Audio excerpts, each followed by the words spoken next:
Miguel O'Hara, Spider-Man of the year 2099. That's me, ready to save the universe and looking good while doing it.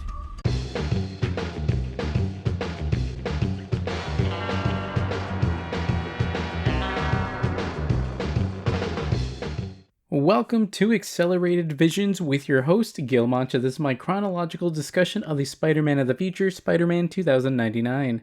Disclaimer, I will be actively getting and collecting volumes and other collections as we go, and I will only cover issues that I can get physically. I'm going to try to stray away from digital because I love physical media, but the Marvel Unlimited app would be a great way to keep up with the podcast. We'll of course start in the 90s with the original self-titled comic. There's a few others, some miniseries, and even some video games we can discuss, and trust me, I would love to discuss those games down the line. Be sure to hit the follow button on Spotify or your preferred platform to get episodes as soon as they drop. That said, let's get back to today's issue, Spider-Man 2099, number 5, Blood Oath. Links will be in the podcast notes. According to Marvel.com, issue number 5 was released on March 1st, 1993. Let's take a look back at what else was happening that day in history. Hey, can I call a timeout? Granted, again, we're just a month off from our last episode in terms of release. The top single in the US was still I Will Always Love You by Whitney Houston. But in the UK, it's No Limit by No Unlimited. The top of the box office was Groundhog Day. If you're playing video games, you're likely to be playing Evander Holyfield's Real Deal Boxing on Sega Genesis or Game Gear, Super Mario Kart or Super Star Wars on Super Nintendo, and Super Mario Land 2 6 Golden Coins on Game Boy. If watching TV is more your thing and you're a kid or teen, you're likely to be watching Full House, Roseanne, Dinosaurs, and Batman the Animated Series. Rest in peace, Kevin Conroy.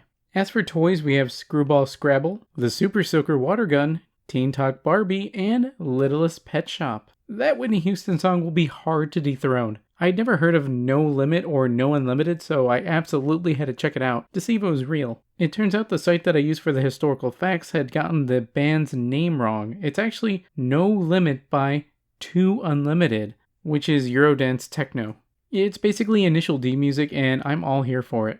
Of the games listed here, you can still play Super Mario Kart and Super Mario Land 2 6 Golden Coins on the Nintendo Switch via its Switch Online games for free if you have the subscription. Super Star Wars got a re-release in 2015 on the PS4 and Vita. Real Deal True Boxing is the only game on the list not to be readily available to play on a current platform, and even though I was a Genesis kid, boxing wasn't something I was interested in back then, so it was never on my radar, and I didn't have a Super Nintendo. Fast forward, and I do own Super Star Wars on PS4 and Vita, but don't ask me if I've played it. Now we're on to some TV shows I'm super aware of. Full House and Roseanne are great sitcoms. I think I know the least about dinosaurs, and it's been on my binge list for a while, and lucky for me, it's on Disney+. Batman the Animated Series is an amazing show, and its lore continues to this day with its own comic series and spin-offs. It's on Max, but I personally got the Blu-ray version that came with this mini Funko Pop. Great stories, and many are more mature than you'd expect for a cartoon. If you're familiar with any of these popular things in history, let me know. On the Spotify app at least, you have a Q&A section where you can reply to my question of what do you think of this issue. You can do it there, social media, or even the YouTube VOD for this episode. That's a taste of what the world was like when Spider-Man 2099 number 5 was published. Let's start at the beginning, one last time. I'm reading this thanks to the new Spider-Man 2099 Omnibus Volume 1. The comic was written by Peter David, penciled by Rick Leonardi, inker Al Williamson, colorist Noel Giddens, letterer Rick Parker, and editors Joey Cavalieri and Sarah Massoff. The cover shows our new Spidey with his back being blasted by gunfire from 6 public eye officers. I think he was on top of a building and the gunfire will push him over. 5 of the officers are on foot shooting and 1 is riding a hoverbike using its built-in guns. Once again, his web airfoils are being torn apart. He'll have to invest in more of that glider material after this one. The hoverbike riding officer says, "You've made fools of the public eye for the last time, Wallcrawler." A huge step up from the last cover where it had a white background and it did not even look finished. Let's check out the About This Issue section on the Marvel Unlimited app for this issue. Spider-Man falls under, literal, fire with the public eye. A terrorizing group of thugs that claim to fight in the public's defense. But who exactly does the public eye work for? Who is uploading the law in the crooked streets of New York? That's all well and good, but what about the specialist? Last time he was beating on Spider-Man and was about to unmask him. This makes it seem like the resolution to that will be really simple, barely an inconvenience. I'm going to guess it's going to take up all about 2 pages of the issue, where after the specialist leaves, the public eye comes in to attack Spider-Man. It's a bit odd to see them describe the public eye as a terrorizing group of thugs, which I'm sure is true, but not to include the fact that they're this corrupt police force feels a little confusing. It legitimately made me second guess my interpretation of them by calling them thugs. Ugh. After the break, we'll summarize the issue. I don't understand. Why aren't Anti-Venom's powers draining his... Because mine are radiation-based, if you have to know. Didn't know. Don't care. What it do, guys? Manjoume here, and if you like board games, especially deck building games, you should check out @team_thunder on YouTube.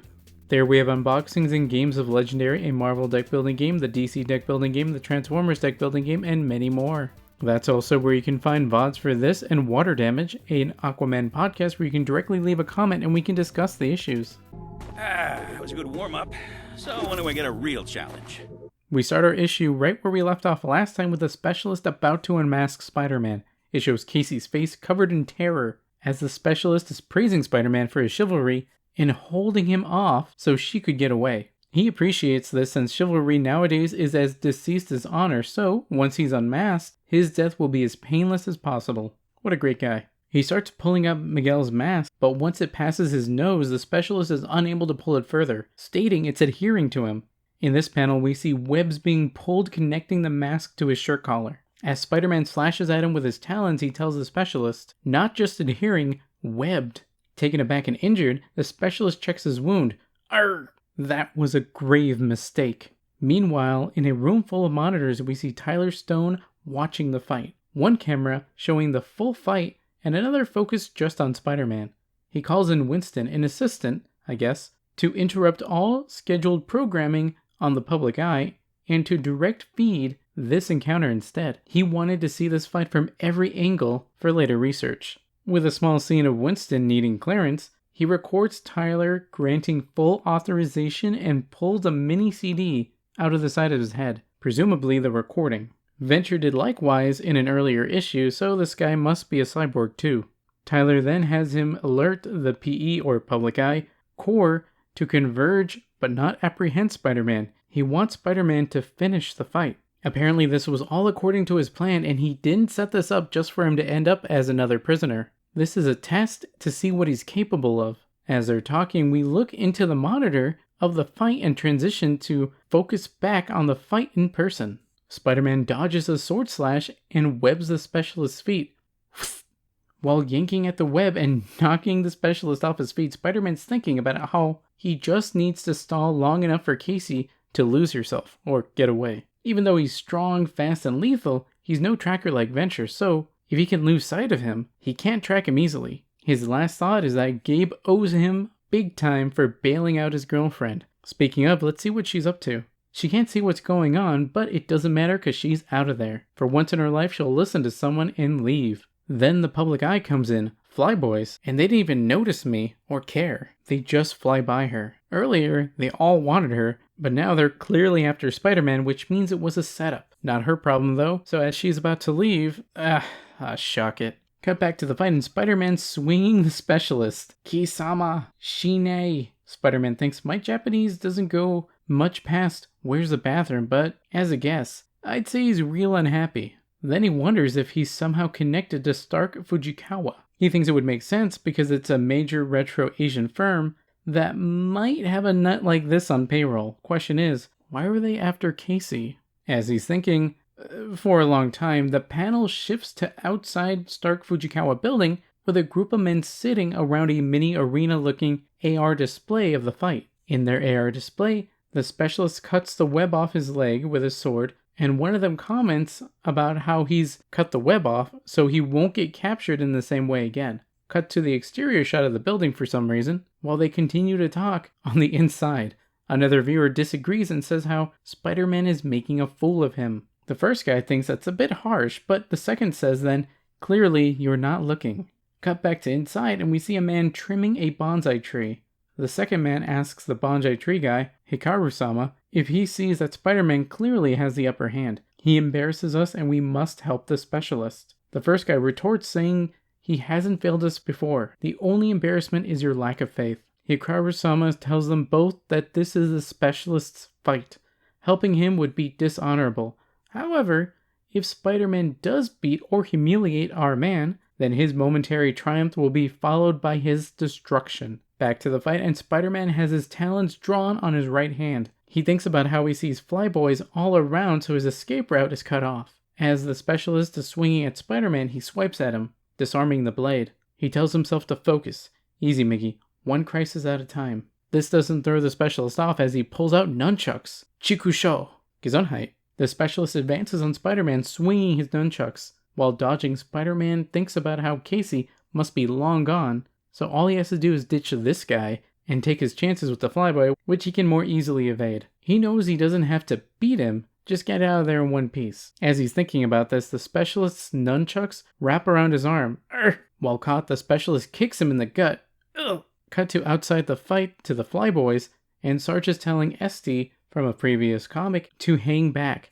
Esty wants to get in the action and get back at Spider-Man for slashing at him before. Sarge tells him it's an order, and that he's already been hurt once. If he does again, the captain's gonna have my head. Sarge flies off to get in closer, expecting Esty to stay put.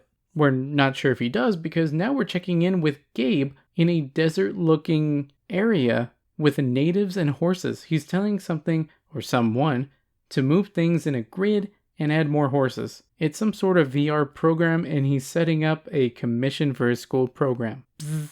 Someone's at the door. He hopes it's Casey, but it's actually Dana, Miguel's fiance. She wants to talk because she's worried about Miguel, who won't answer any of her calls. She knows something's going on. Gabe tells her that he'd give him space, but then changes his tone. She asks why she's asking him. Since they got together, he said that being together is a mistake. They're brothers, but he's never gonna change. He tells him the only reason the relationship has lasted as long as it has is because she loves him more than he loves himself. She stops him. Gabe, you and I had a good thing once, remember? The two kiss. So don't let it poison your relationship now with Miguel and me, okay? Okay, Dana. In the background, there's a special presentation about to start. As Gabe is about to tell her that if anyone can handle himself, the special presentation shows the Spider-Man v Specialist fight. They both look to the screen. Miguel? Gabe ends his sentence. Back to Stark Fujikawa, and the viewers are discussing the fight. They come to a consensus that the Specialist has the upper hand. Just as quickly, let's go back to Casey, who's trying to push her way back to Spider-Man to help. People won't let her through, so she needs a guy in the gut who wouldn't let her by, so she climbs on his back and starts walking across the onlooker's shoulders until she sees Esty sulking about not seeing any action. Casey jumps onto his hover bike and kicks him off. At least you had some fun, though. Arrgh. Now driving, she knows that she'll only get one shot at helping. Once they glom me, I'll hightail it. I had to look up glom, and it means become stuck or attached to. She means once she gets their attention, they'll swarm her and she'll have to get out of there. She jets to him. Spider-Man, let's blow. An officer in the background is surprised. Who the shock's on that cycle? Halt! Spider-Man's shocked but not about to miss out. Gotta go, my ride's here. He shoots a web to the bike and thinks, please don't let me miss. It lands and she jets away with him hanging on. Beautiful, beautiful. Before they can get away, the Specialist grabs Spider-Man by the ankle. Oh no, you don't. This one will not be dishonored by allowing this cowardly retreat. Tyler's looking on at this occurrence. Excellent. The people at Stark Fujikawa are silent. Dana says, that's that Spider-Man everyone's been talking about. And who's that deranged woman on that flybike helping him? Here's where we get my quote of the issue. Son of a... Computer, this laboratory has been compromised. Initiate self-destruct sequence. 10 seconds. 10 seconds? That's barely enough time to come up with a clever explosion-related quip. Ooh, that must really burn you up. So long, Spider-Man. It's been a blast. Ah, she's good. Gabe answers, that's someone I've never seen before. Clearly he's hiding the fact that he knows Casey, his girlfriend, around the girl he obviously still has feelings for. Pretty funny reaction considering how much he loved her in the last issue. Back to the action. Casey's telling Spider-Man that the Specialist's weight is slowing them down and the flyboys will catch them soon. Oh sure, complain to me. Tell him! He kicks the Specialist who goes, Eat! The Specialist admits that Spider-Man's feet talons are most vicious, but admits that he personally lacks the viciousness to truly wield his weapons effectively. He's got no killer instinct, and that will be his downfall. He grabs the web line and lets go of Spider-Man's leg. Spider-Man's reaction to these harsh but accurate words is, "Alright, I think I should warn you. I know Kung Fu, Karate, and several other dangerous words." Not a great comeback, so in mid-air the specialist tries to slash at him. "Yah!" Spider-Man catches his wrist. "Ite!" As he's holding his wrist, Spider-Man says, "Please, don't make me do this." The specialist responds harshly. As this one said, no killer instinct. Casey, distracted by the two's mid-air combat, didn't realize she's flown into a no-fly zone. When she finally looks forward, shock. "Spider-Man, brace yourself." She abruptly turns a hover bike upward, just barely missing the side of the building. The other two aren't so fortunate. Wham! We see a crater in the wall and Spider-Man hanging to the wall, and the specialist about to fall, presumably to his death. Spider-Man catches him and tells him that it's his lack of killer instinct that he was just mocking that's keeping him from becoming bloody pulp on the walkways. So what do you think of that? To prove his point, the specialist lands and kicks him in the stomach again. Oof! This one thinks, as ever, that it will be the death of you. You. Spider-Man, talons drawn, slashes at him. Creep! This time, though, he was a little too successful, and blood drops down from the specialist's neck. Surprised by himself. Good lord! Then we see the reaction from the onlookers. The men at Stark Fujikawa are shocked but silent. Dana says, he slit his throat, as Tyler's looking at Spider-Man, standing there in front of the falling specialist. Perfect. Unfortunately, this is when the Flyboys come in. "Alright, Spider-Man, this is the end. I didn't mean to. Why can't you just leave me the shock alone?" The Flyboy introduces himself as Sergeant Estevez, Este's father, who Spider-Man had injured a few days ago. Public eye, ready, aim. Cut to Tyler. "No, you idiots! Don't hurt him! That's a direct fire!" Just like when Frieza's in his third form shooting several death beams at Piccolo and Namek, a barrage of energy shots fall upon Spider-Man. Arrgh! Tyler's not happy. "No!" Gabe just looks on in horror. The comic goes silent as the last 4 panels are of Spider-Man gradually falling off the building, descending into darkness. That's where the issue ends. Next, downtown. After the break, we'll go over some thoughts and feelings about the issue.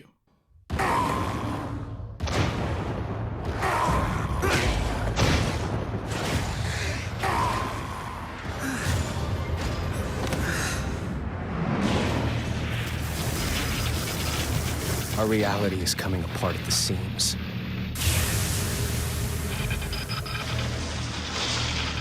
And now I see why. The 2 gateways created a link between our times. Together. Across the expanse of time. We must defeat our enemies. And defy death itself. No! Not this time! It seems like Gabe is definitely aware that Miguel is Spider-Man, especially from his reaction to seeing him on the special presentation on TV and his reaction at the end after getting shot. It doesn't seem like he's going to tell anyone anytime soon, and since we're still in the single digits, I don't think we have to worry about Miguel dying. Speaking of Gabe, we learned that he had a relationship with Dana, and the two still harbor some level of feelings. There's no quick kiss on the cheek culture type of thing. That was a lip locking behind your brother or fiance's back. Clearly they still have feelings for each other, so maybe that's part of why he's telling her not to be with him, so they can be together. But part could be to protect her from being with Spider-Man, since that means that she'll be put in danger. Also worth noting is how quickly he goes from his great power speech from Casey and loving her meaning something to him, to when he sees Dana going, "That's someone I've never seen before. Where'd all that love go?" Kind of leads credence to Miguel mentioning how he'd have several past significant others over a year's time span. As for Dana, not cool to kiss your ex on the lips, let alone your fiance's brother, soon to be in-law. Getting with Miguel, their past must have been public knowledge. With how much Gabe is willing to change his life for new people in his life, I can't imagine he'd be secretive, back then at least. For the future, I foresee that Miguel is on the run for a bit longer and can't be Miguel, so Dana starts waning interest and starts falling in love with Gabe. Gabe's into it secretly and cheats on Casey. She eventually finds out and maybe gets infatuated with Spider-Man and eventually finds out it's Miguel. It looks like the specialist is dead, so who could Stark Fujikawa send to avenge him? This feature is pretty new to me, so I don't know really what's on their roster. Maybe since it's a jointly Stark company, they could have access to some Iron Man or War Machine tech. Maybe a future War Machine villain next? I don't want them to just keep sending out guys with swords and nunchucks. Not unless they're like lightsabers and energy batons. I get it, they're very proficient and deadly even with those old weapons, but it's 2099, give me some sci-fi. It's still unclear if Tyler Stone knows that Miguel is Spider-Man, but he's definitely aware of how he acts and is trying to condition him into a weapon and test him. Obviously, Miguel has no intention of doing his bidding, but Tyler seems to think that that'll change. To quickly touch back on what I mentioned earlier, I think Miguel will be injured but ultimately fine. He'll be wandering the lower area of the city, the downtown, while recovering and maybe still running away from the Flyboys. He'll come across someone that he saves, so they, in turn, take care of him. I think all is well, but they turn him in, and that'll lead to the next issue. I could be completely off base and none of that happens. What do you think? Did you read the comic? Did I get something wrong? If I did and you guys let me know, I'll include a corrections section in the next episode and I'll credit the user. Let's continue the discussion on social media and the YouTube VOD. You can find me at ManjoumeThunder on Twitter and at Team_Thunder on YouTube. If you're looking for another podcast to listen to and want to learn more about Aquaman, King of the Seven Seas, check out Water Damage, an Aquaman podcast on Spotify and anywhere you can find podcasts. Be sure to follow that and this podcast to get episodes as soon as they drop. Manjoume out.